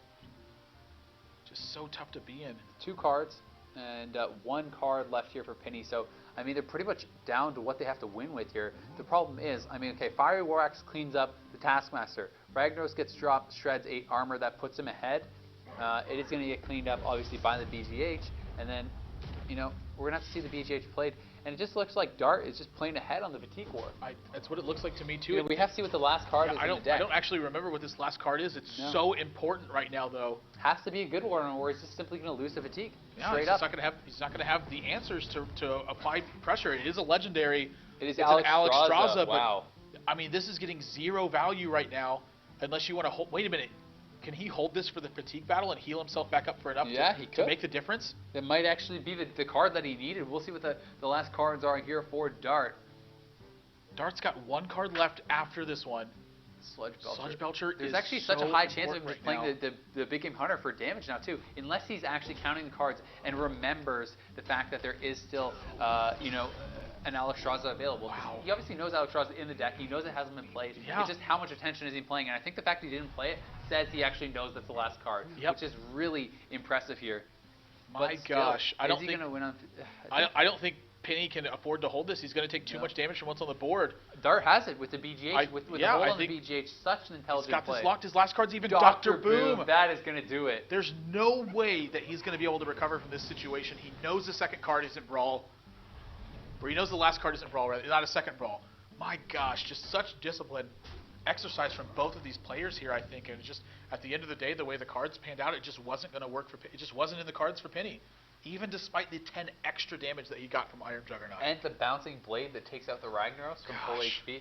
But we have to look back to that Sylvanas turn. The Sylvanas being able to steal that Ragnaros was huge, even though it was cleaned up by, you know, the bouncing blade. It was a big swing turn, very well. Yeah, you know, I mean, just based on the success he's had with it, I've got to be happy that he's chosen to unlock this Druid deck. I think his draws with it in his games in this match so far was a little bit subpar. And, I mean, at one point he had 2 swipes and 2 Force Natures in his hand, but no minions on the board. So, you're just really not getting anything going for him. And in a spot like this, and just look at the hand he's already started with. He's got Innervate and Spectralite. Spectralite, not a card that can be dealt with stuff like Shield Slam and Execute. No. And, I mean, these tech cards can actually get some big value against the Warrior as well. The addition of them, sometimes they can sit as kind of dead cards. But he has the ability for the turn 2, Coin, Innervate, Spectral Knight, which is very likely good what he goes for. Oh, yeah. I mean, he's got to go for it. I mean, if you're playing with Spectral Knight and you're playing against Warrior and you're not playing it here, you're not playing it right. Yeah. And he is just kind of, he's adding it up. He's adding up those numbers. Okay, 2 + 2 + 1, it is 5. He's good. Yep. All right, so he's going to go for it. And, I mean, the fact of the matter is, there's a high chance of this getting in 12 damage. Oh, yeah. I mean, that's if Dart chooses 16. to use a Fiery War Axe. Yeah. Which is a pretty tough scenario to be in. I mean, you have to... What on earth just happened? Okay, let's talk about this. Why did he choose to not go with Spectral Knight here? No idea. I completely agree with you. There's no easy answer to it. The earlier you play, the better it is in a matchup like this. It's not like it's just going to get, executed or something. You can't just get Taskmaster executed. There's no answer. I mean, I actually just am blown away. Did this Dr. Boom blind him to what this turn was supposed to be? I guess. I mean, I guess his eyes maybe got big for a turn 5 Dr. Boom, but the fact of the matter is, you're giving your opponent the chance to draw more cards. You're giving your opponent the chance to have those answers. He still played Chill Wind here. This actually still continues to mess with his curve a little bit. He doesn't have a turn 6 drop. I mean, this Innervate's just played off curve now. Yeah. I'm actually shocked that he didn't do that. I think that's a... Wow, look at Dart, though. He's going to have to start taking damage straight away. So, pretty significant value he's picking up for it. And again, he threw his curve off by playing it this way. Yeah. I got to believe that if he ends up losing this game, it's because he didn't play the Spectral Knight on turn 2. Yeah, I'm actually shocked. I mean, he still has a really good hand. It's not like he's guaranteed to lose or something, but, you know, you have to feel he would be in an even better position. Can just hit base and kill that off with the Death Rattle, drop Sludge Belcher. He probably can just gonna be the Whirlwind play. too. I mean, there's a lot of stuff he can do. True. Could save it for the next threat. Would be very legitimate. I imagine he probably wants to develop Sludge Belcher though. Yeah, that's what I'm looking at here because there's no like 4-drop or anything to do that with. So I'm thinking it's just going to be hit the face, drop the Belcher. Seems like a pretty nice play, and it is going to be the option. Yeti got an 8 points of damage though, nothing to scoff at. No, you know the Yeti was definitely effective, and you know we were talking a lot about that, but it's not like it went horrible for him or anything like that. I like the Loatheb here a lot actually to be able to answer this, but I mean at the same time Spectral Knight very viable as well because it can. You know, Spectral Knight plus the hero power answers, but then you are committing to that hero power. He's thinking about Dr. Boom as well, and I mean, Whirlwind Execute going to be the answer. BGH is sitting there too, so there are going to be answers. And you know, this is the downside of waiting all these turns. Yeah, this is kind of a tough spot. I mean, I can see him Black Knighting here too. I mean, I like dropping, just creating tension on the board for 2 reasons. First one is I think Dart is pretty unlikely to just outright kill this Spectral Knight. Yeah, so do I.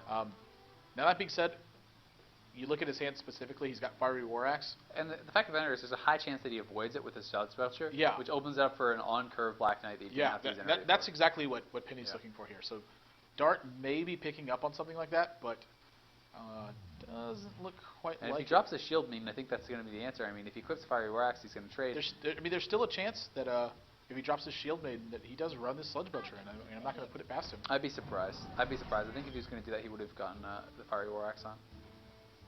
We'll see, though. Yep. Gonna risk it to Black Knight. If you're looking, okay, so think about the game state real quick. I mean, this is a really tough turn to play. But do you lose to Black Knight in a position like this? I don't think you do. But it certainly is providing a big swing to your opponent. So I think that's really influencing his decision. Like if Sludge Belcher was his only minion on the board, I think he probably would have attacked this Spectral Knight. I think that's really the difference here. Either way, though, it's going to pay off for Pini, and I mean, he's still in a great spot. So, you know, he has a Dr. Boom turn next turn. He still has Innervate. He has, you know, a very full hand. He has a lot of options here. He's looking good. You know, if he drops this other Shield Maiden too, Pini's going to have a really good way to clean this up. Yeah, Swipe is very nice. Yep, a really high life total, but gosh, he's certainly costing himself quite a bit here. So Swipe, almost certainly going to get played, I think. Yeah, I would think so. There's just not a better turn to Swipe this. You're going to take out 2 5-power minions at the same time. You pay some life, but you know you're the one who's the aggressor in this matchup. Exactly. You're the one who's got to put on the pressure here. Not really too worried. What? Oh my gosh! And a blunder from Pini. That had to be a misclick. That was so bad. Oh my gosh! He is really cracking under pressure here. Wow! And he's just spamming what a mistake that he knows that it is. He's just sacrificed all of his board presence on one misclick. Oh my god, that is so bad. First the Spectral Knight, now this. I mean, you just have to think he's crumbling under the pressure. It's absolutely crazy to me that. Oh god. You know, fortunately for him, Dart isn't able to develop his board this turn.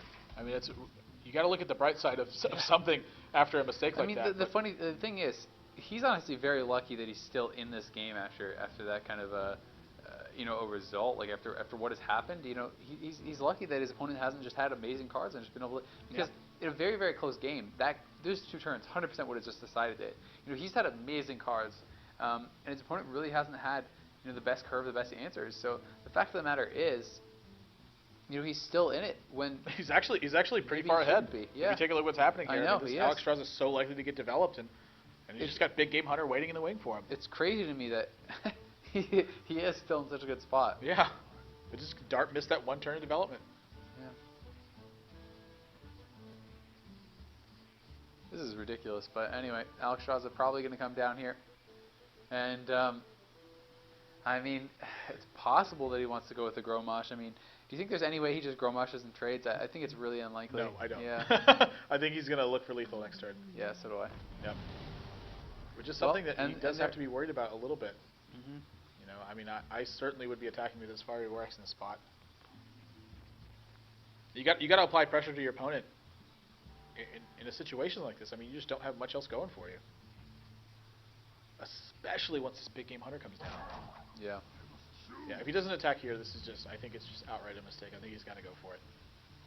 You know, even considering the fact that it could be used to clear a baton in a different way or something like that, you think?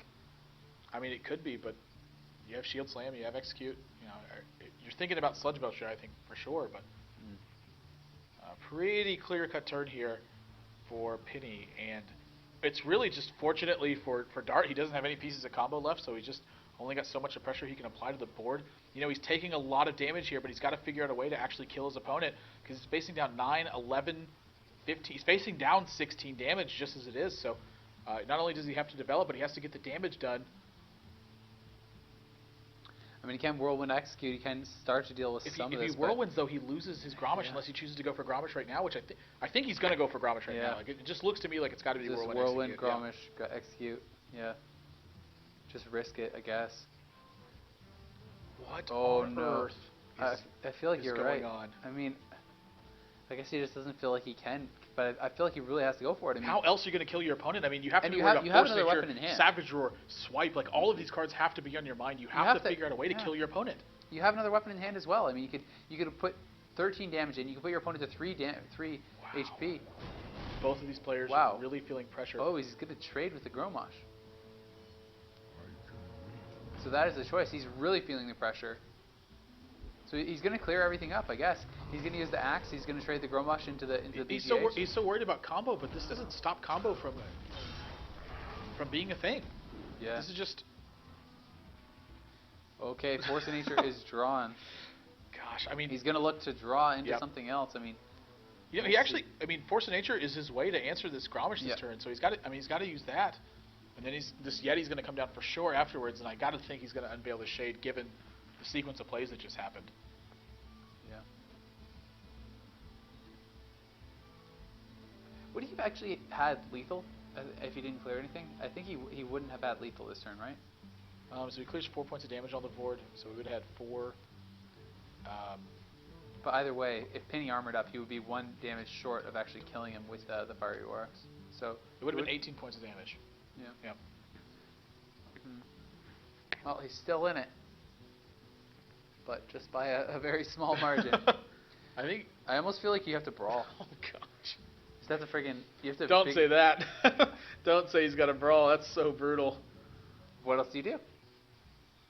I mean, you can Fiery War Axe. Your opponent didn't just kill you with Force Nature, so you got to think that creating board tension could possibly swing this game back in your favor. Fiery War Axe, drop the Sylvanas, armor up. You think then just kill off the Shade? I don't think you kill the Shade. I think you just drop the Fiery War Axe and drop Sylvanas. Really? You think if he doesn't? The Shade? I mean, he's got to kill the Sylvanas with both of his minions or silence it or something. You have to do something to get back in this game. You just use Grommash. Well, if you don't kill it though, does he have? He has. That would be 6 plus. I have no time for games. Did he actually die next turn? I mean, you could try to some draws, yeah. 8. No, but I mean, even without the draw, Shield Slam is actually probably a better answer. Be taken out by a hero power now. Innervate. Well, he can start to draw. He can see what he can draw into here. I don't think he's going to draw, though. I think he's just going to hero power and develop Dr. Boom, yeah. Okay. And he feels pretty safe about it. Again, Grommash has been used.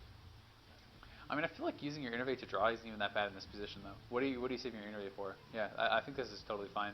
And well, if you're I don't like innervating to draw here, because what are you going to draw that you're going to play? Yeah, but I mean, it's just to work through it, I guess. I don't know. Just do it next turn. If scenarios or something like that. You can just do it next turn. True. Yeah. Piloted Shredder. Pretty big waste, I would say. Well, it doesn't really make a difference if you do it this turn or the next turn, does it? Well, you have an Innervate in your hand. Maybe you just don't need to Innervate next turn. Well, it's looking like the Brawl. Yeah, it's got to be Brawl here. I mean, do you want Dr. Boom to win this situation? I think he might, actually. Well, I mean, it doesn't really matter that much either way, I don't think. It's a 1 damage roll, too. Wow. I feel like you just drop. I think you Harrison, yeah. You're not worried about 1 damage in this spot, and you need development on the board. You have to pressure your opponent. The problem is, though, this is the problem here. If you drop the Harrison, and he bumps the bomb into it, and it kills your Harrison. Well, I mean, I think that's a price you're willing to pay at this point. Oof. You know, what if it doesn't? Keeper is a pretty good answer here as well. I'm really surprised he chose the Wild Growth, because he can run the bomb in. If the bomb fails, then he can just hero power and Keeper the Grove this. Let's see how it hits. 3. Wow. So it's probably just going to be Shredder. I mean, No, I think I would he's use just one going to keeper drop the here. keeper, Yeah, go face keep 2. No pressure reason here. not to with 2 in your hand. You want Savage Roar to be a big threat to your opponent right now. I mean, you don't have one yet, but you're going to draw one eventually. Acolyte of Pain, no use. I think this is just going to end up being it. There's just so much pressure that's been under Dart's side of the board. You know, I think he misstepped pretty big in this game by not taking a bigger risk than he should have, in my opinion, and just really everything working in the favor of Pini this game. Even despite not using the Spectral Knight. Yeah, despite foregoing the Spectral Knight. And throwing in his Black Knight, you know, accidentally killed his own Black Knight. You know, he's not quite dead yet, but I mean, he's definitely losing a lot of ground here. Let's think, what cards are still in the deck here? You know, what can Dart get that's going to start to bring him back in this game? Sludge Belcher could be a good one. Sludge Belcher could be. See, Baron Baron Geddon does kill off the Shade. It's going to put him down to 5, though. Does he actually live if he uses the weapon? Yeah, he does. Wow. Wow. Still alive. Oh my gosh, he could actually win this game. Yeah, he could, man. This is so close. There are still, I mean, the second Force of Nature would still end the game. Yeah, he needs 2 points of damage here. Yep. Oh my gosh. You know, we were counting Dart out of this game, but and he picks up a swipe and that is to end it. Yeah, there's still a lot of draws here for Pini that could have ended the game. I mean, swipe, second Force of Nature, even the Savage Roar would have ended the game. You know, there were a number of outs there for him, so not too unlikely. Getting pretty deep in his deck, that's at least 4 outs, 5 outs even maybe that they could have got. And I think there was even a second Druid of the Claw, so maybe even 6 outs. Yeah, I feel like a lot there, really. The pressure, I think, really the big story. You know, really nice opening hand here for Dart. Yeah, you know, we haven't seen too many Ancient Allures drawn. I feel like from Druids in this tournament, but no, you know, I don't think they're trimming one of them. I'd be very surprised if they were. Like that he's holding on to this Wild Growth. He doesn't have a turn 3 play, so no reason to coin it out. Yeah, and that's actually a mistake I see a lot of people make on ladder. Is just coining Wild Growth, even at legend ranks and stuff. I see people just coining out Wild Growths with no follow-up play, and it's yeah. Sometimes that can be indicative of the fact that someone's using Harvest Golem and Shaded Naxxramas. Yeah, and just praying to draw into it, I guess. Yeah, which I think is fine. You know, how much value are you really going to get out of a coin if you don't have a 5-drop in your hand? You know, sometimes you're not going to get any. Can make a big difference sometimes, though. You know, getting an earlier turn on a and look Ancient at this. of War. Flame Cannon is a perfect answer to Spectral Knight when you've got a Mad Scientist on the board. This is exactly the kind of scenario we were talking about, where if Dart was able to utilize this, that he could develop a massive lead. Because it's not a targeted spell, it negates the fact that it's immune to spells. Gets a duplicate off of it. I'm really surprised he chooses to not develop this Mad Scientist, but the reason he's doing that is because he's got Twilight Drake in his hand. Yeah. He wants to get that Twilight Drake. We've also seen him really trying to get those. Imagine if he draws another Flame Cannon here. Oh gosh. I don't really know if he needs. I mean, what are draws in his deck that are better though? True.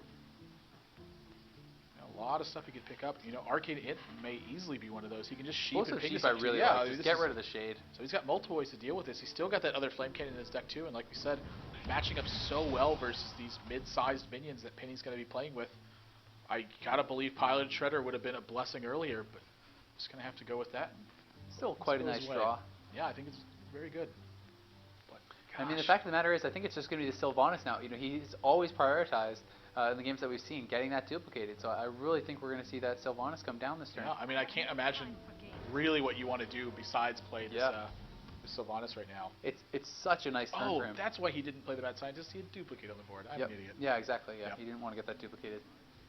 Wow, and look at the risk he's having to take. Straight away. What do you think about Flame Strike here? Yeah, Flame Strike here is brilliant. You're going to take the minion away that Piloted Shredder summons, so you get to evaluate if you want that big enough. Like say it just. I love Flame Strike here. I mean, I can't imagine not Flame Striking here. You're going to clear your opponent's board. You're going to take a minion away from him. You're going to keep board presence. Is there a better possible Flame Strike turn available in this game? There's not. There's not. This is the turn. And I mean, the fact of the matter is, if the bombs land poorly, he could actually get. Okay, so there you go. So he is going to be able to get so much out of this. He's going to be able to steal away Direwolf off, but not really the best minion. Yeah, I mean, he's going to get low duplicate value now, but I mean, the whole point is that he's fended off this entire board position. A second Savage Roar picked up. Agent Allure is going to be forced to draw some cards, but Dart has already got this in check. It's just a matter of if he can fend off this onslaught of minions Well, that he's going to have there's no guarantee he's going to get bad duplicate value because he can Frostbolt, trade it in, and then play the Twilight Drake so he can get the Twilight Drake duplicated, and that's going to be the play here, which is really nice. I mean, it ends up avoiding that. I don't think he minds playing Mad Scientist here. I would like to see Mad Scientist play here as well. But, again, concerned with the Twilight Drake value that you could potentially get off of this. Yep. But I don't think your Twilight Drake is dying anytime soon. Druid's a deck that wants to apply pressure to you instead of to your minions. So, True. The initiative for trading is going to be on Dart's side of the board. So even though that he's fended off pretty much everything that's been thrown at him, this is one of the reasons I would have liked to see Mad Scientist developed is just to get stuff on the board. Yeah, and I mean, it can help to avoid drawing those secrets into your hand, which is something that you don't really want to do, like you've talked about earlier. Being able to have that down and perhaps get the ice block played off that. Interesting. Really surprised. I would have thought he'd play the Drake for sure. Yeah, I mean, I would love to see Drake here. I mean, he's concerned about combo if he's playing ice block because this would be lethal with combo right now. This is 20, 21, 25 points of damage. And I mean, he has 2 Savage Roars, so it's potential to draw into it. So it is the safe play. I don't know if he wants playing the Mad Scientist now kind of goes against way he wasn't last time. I think he's realized that he can't continue to fight it off forever. He's got to just develop the board and hope to get value out of his stuff. Let's see what the draw is. Wrath.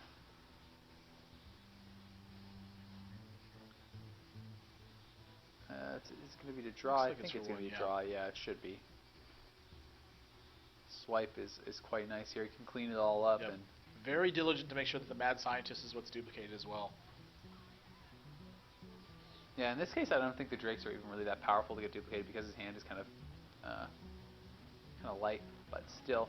It's a second duplicate here. Actually, this Drake is going to get duplicated if he chooses to attack it.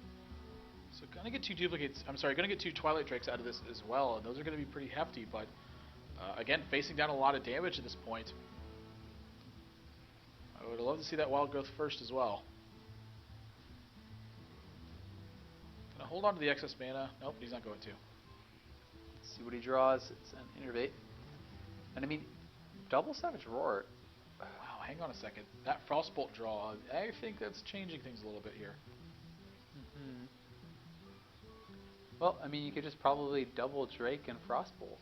Well, you could Drake Molten Giant as well. I mean, yeah, probably the Molten Giant makes more sense. But he's going to take the damage. He wants the Molten Giant for free, so he wants to be able to use Alexstrasza and Molten Giant one turn.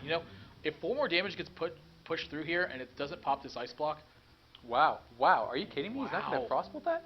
That would be shocking to me.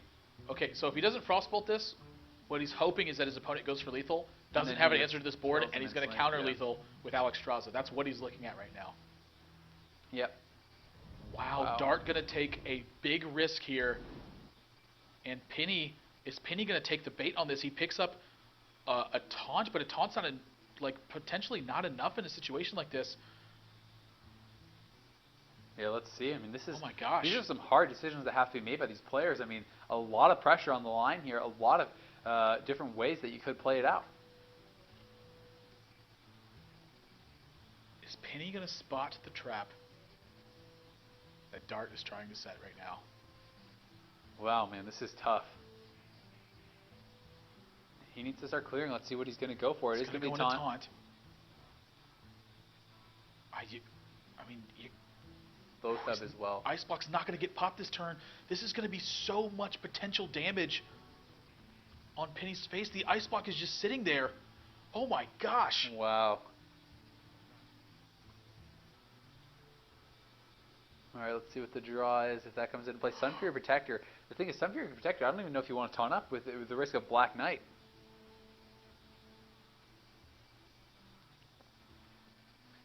He still has another Ice Block in his deck, right? Yeah. So, do you think you want to develop Mad Scientist, or do you think you just Alexstrasza go for it? I kind of like just Alexstrasza and go for it. Just like Alexstrasza. Yeah, I think you should just go for it here. Enough. You can, and you're gonna have the second Ice Block the next turn. You can even Frostbolt your own Mad Scientist to develop the second Ice Block if you need if to. If he Alexstrazzas, though, he's not going to be able to recover from some situations where he needs to Alexstrasza himself post Ice Block because it's true. But he does have Mad Scientist Frostbolt to get a second Ice Block. I mean, this is a tough spot. He's really got to make a decision and to kind of go forward here. I can't blame him at all for using this Twilight Drake, especially when he's got this Sunfury Protector in his hand. I imagine that... Taunt up 2 Drakes. Yeah. Yeah, and he can use it as a recovery turn. I mean, His board is extremely strong. The thing is, there's Anytime ways... he's got 15 points of damage on board too, I mean, Alex Strauss is going to threaten lethal in that situation. Okay, is he going to taunt up? That's a question. Oh, he's got to taunt up. He's got to try to get this. He's ice got to block just play the active Mad Scientist then too. for one Just more drop turn. the Mad Scientists. Wow, he's actually going to trade the board down. Actually, this is a really strong trade here. Really good. Dart. I mean, it utilizes- devalues the Savage Roar so much. this is what happens when he didn't pop the ice block, is he gave his opponent an ability to make this turn happen right here. Oh my gosh, how much damage can he deal to his opponent's board? Is he going to double? He needs to he gonna calculate double this Savage out. I Roar? mean, he's playing this so quickly. He needs to take some time and think about this. Okay. Well, how much can he actually clear here? I mean, when he clears this, though, he's like almost crippled his potential to actually win the game after this. because there's still the second ice block. You know, he's giving his opponent 2 guaranteed turns to win, taking away kind of his potential for lethal here. I mean, he may just pop the block. We'll see how much he's going to clear, because the fact of the matter is, if 15 damage stays on board, Alex Straza ends the game. Right now, there is that much damage. I mean, he has to kill the Molten Giant. He's got to kill the Molten Giant. This is only 14 damage here. Okay, so he killed the Molten Giant. Yeah. Oh my gosh. So he is going to pop the block. Yep. And there is going to be 8 damage sitting on board here for Dart. I gotta believe that Dart is willing to Alex Straza himself and take the risk. I mean, you just saw a combo come down. He's got Alex Straza himself here. Fact is, though, he has Innervate for the hero power, so he actually, if he doesn't taunt up, he actually wins, unless he frostbolts his own thing to get another ice block or something, because he actually wins with the hero power combo. With if that is drawn, that would be the end of the game. We'll see what the play is going to be. Is he going to taunt up? Taunting up may be the safer play. I mean, you could frostbolt your own Mad Scientist, get a second ice block. You got to feel comfortable sitting behind 15 points of life. Your opponent's got to have exactly Force of Nature, Innervate, Savage Roar. He doesn't pick up his second Force of Nature. That should be game. I mean, he can draw Big Game Hunter. He's going to heal himself instead. And now Innervate's going to come out on Chillwind Yeti. Nope. No, he's not going to do that. So putting himself at 22 HP, we have 16 damage sitting right there.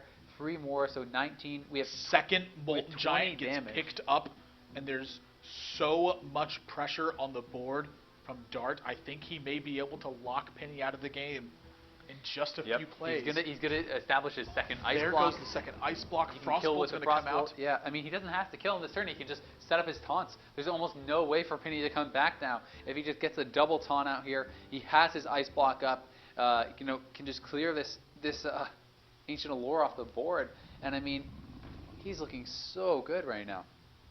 And this is probably going to be it. Dart looking like he has this game all but wrapped up.